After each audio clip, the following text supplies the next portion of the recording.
क्या देश में कोरोना की दूसरी लहर का पीक गुजर चुका है? क्या कोरोना का सबसे विकट संकट बीत चुका है? हम ऐसा इसलिए कह रहे हैं क्योंकि आज फिर राहत देने वाली खबर आई है।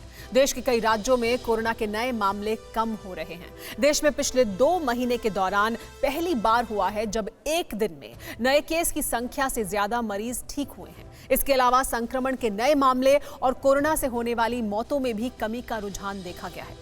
स्वास्थ्य मंत्रालय के मुताबिक देश के 13 राज्यों में 1 लाख से ज्यादा एक्टिव केस हैं। 6 राज्यों में 50,000 से 1 लाख के बीच और 17 राज्यों में 50,000 से कम एक्टिव केस हैं। कोरोना के घटते केस इशारा है कि चाइनीज वायरस की दूसरी लहर का कहर धीरे धीरे मंद पड़ रहा है। इस बीच वायरस विलेन चीन की कोरोना साजिश को लेकर बेहद सनसनीखेज जानकारी सामने आई है। चीन ने कोरोना वायरस वुहान की लैब में तैयार किया, ये तो दुनिया मानती है, लेकिन कोरोना जैसी त्रासदी को लाने वाले उन चेहरों से आज नकाब भी हम हटाएंगे। पहली बार दुनिया में कोहराम मचाने वाले वायरस को बनाने वाले सबसे बड़े विलेन का सनसनीखेज खुलासा करती ये सुपर एक्सक्लूसिव रिपोर्ट देखिए। ये शख्स जानता था कि कोहराम बाकी है। जिनपिंग को पता था कि हालात बेकाबू होंगे, शहर शहर कोरोना का कहर होगा, घर घर अनजाने खौफ का साया होगा और जब अंजाम सामने होगा तब चीन सर्वशक्तिमान होगा। इसी साल 25 जनवरी को जिनपिंग ने दुनिया के कई नेताओं के सामने ये बात कही थी।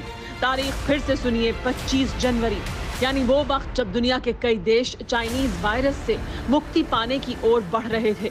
जिंदगी पटरी पर लौटने लगी थी, लेकिन ठीक 2 महीने बाद ऐसा दृश्य बदल गया जिसकी कल्पना तक किसी ने नहीं की थी। इसीलिए पहली बार उन चेहरों को सामने लाएंगे जिन्होंने दुनिया को दहलाने वाले वायरस को तैयार किया। ये दुनिया जानती है कि चीन ने वुहान लैब में कोरोना वायरस को जैविक हथियार के तौर पर बनाया, लेकिन चीन की इस साजिश को अंजाम तक किसने पहुंचाया, ये पहली बार दुनिया के सामने आया है। इन 2 चेहरों को गौर से देख लीजिए। फौजी वर्दी में नजर आ रहे जिनपिंग के ये वो 2 शागिर्द हैं जिनके मंसूबों का खामियाजा पूरी दुनिया भुगत रही है। इनकी साजिश को समझने से पहले इनका तारुफ जान लीजिए। नाम काओ वुचुन, ओहदा चीन की आर्मी में कर्नल, काम जैविक हथियार बनाने की जिम्मेदारी। नाम चेन वेई, ओहदा चीन की फौज में मेजर जनरल, काम जैविक हथियार बनाने की जिम्मेदारी। चीन की फौज के ये 2 ऑफिसर वुहान की उसी लैब में काम करते थे जिसमें कोरोना वायरस बनाया गया, और चीन ये काम अब से नहीं बल्कि 9 साल पहले 2012 से ही कर रहा था। चीन की फौज की तरफ से कर्नल काओ वुचुन और मेजर जनरल वेन चेई को खास तौर से जिम्मेदारी दी गई थी। कर्नल काओ वुचुन ने कैम्ब्रिज यूनिवर्सिटी से एपिडेमियोलॉजी की डिग्री हासिल की है, इसीलिए चीन की फौज ने इन्हें academy of military medical science में सीनियर रिसर्चर के तौर पर तैनात किया और फिर जैविक हथियार बनाने के लिए वुहान इंस्टीट्यूट ऑफ वायरोलॉजी के एडवाइजरी बोर्ड का मेंबर बना दिया। वहीं मेजर जनरल चेन वेई चीन की टॉप बायो डिफेंस एक्सपर्ट हैं। पीएलए की तरफ से इन दोनों को वुहान लैब में वैज्ञानिकों के साथ मिलकर जैविक हथियार बनाने की जिम्मेदारी दी गई थी। यानी ये बात साबित हो चुकी है कि कोरोना के कहर के पीछे चीन के कायर जनरलों की भी पूरी हिस्सेदारी है। माओ के वारिसों ने इसे पूरी तैयारी के साथ अंजाम दिया।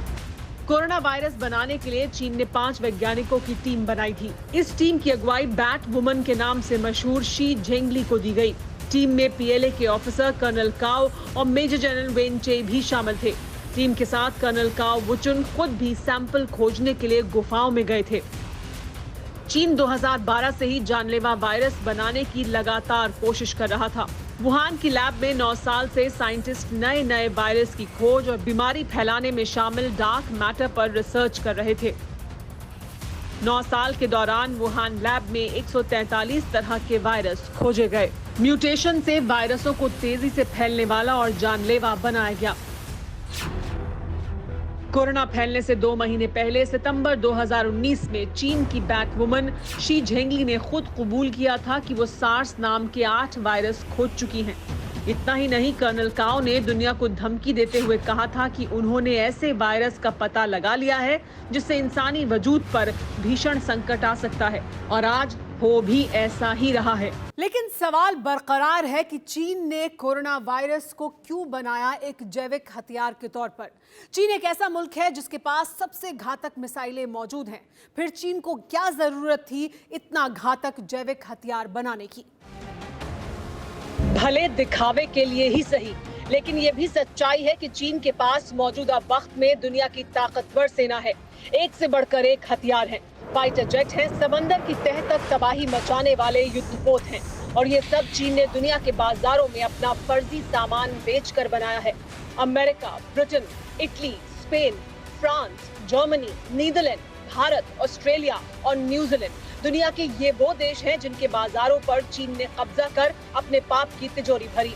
2 दशक के दौरान चीन दुनिया के बड़े हिस्से के कंज्यूमर मार्केट पर कब्जा जमा चुका था, लेकिन माओ के वारिसों की एक कसक बरकरार थी, सुपर पावर बनने की कसक। चीन जानता था कि अगर दुनिया की किसी जंग में उसकी बारूदी हिस्सेदारी सामने आती है तो दुनिया के दरवाजे उसके लिए बंद हो जाएंगे। इसीलिए चीन चोरी चोरी जैविक हथियार के मिशन पर जुटा रहा और वक्त आने पर पूरी दुनिया में तबाही फैला दी, जिसके पीछे भी खास मकसद है, जिसके बारे में जिनपिंग से ही सुनिए। 31 दिसंबर 2020 को जिनपिंग ने बता दिया था कि 2021 में उसे दुनिया का सबसे ताकतवर मुल्क बनने से कोई नहीं रोक पाएगा, जिसका ऐलान जुलाई में दुनिया के सामने कर दिया जाएगा। 1 जुलाई 2021 को चीन की कम्युनिस्ट पार्टी के 100 साल पूरे हो रहे हैं। इस मौके पर चीन दुनिया को अपनी ताकत दिखाने की तैयारी में है। चीन की फौज अभी से कह चुकी है कि जिनपिंग के पाप के मंसूबों को कामयाब बनाने के लिए वो हर हद पार करने को तैयार हैं। लेकिन अब चीन के खौफनाक सच को दुनिया बखूबी जान चुकी है। इसीलिए चीन भले ही कितनी साजिशें रच ले, भले ही लाख तमाशे दिखा ले, कोरोना महामारी के खात्मे के बाद माओ के मुल्क के स्याह मुस्तकबिल का आगाज होना तय है। अड़ी सोमवार से शुक्रवार शाम 6 बजे सिर्फ TV9 भारतवर्ष पर।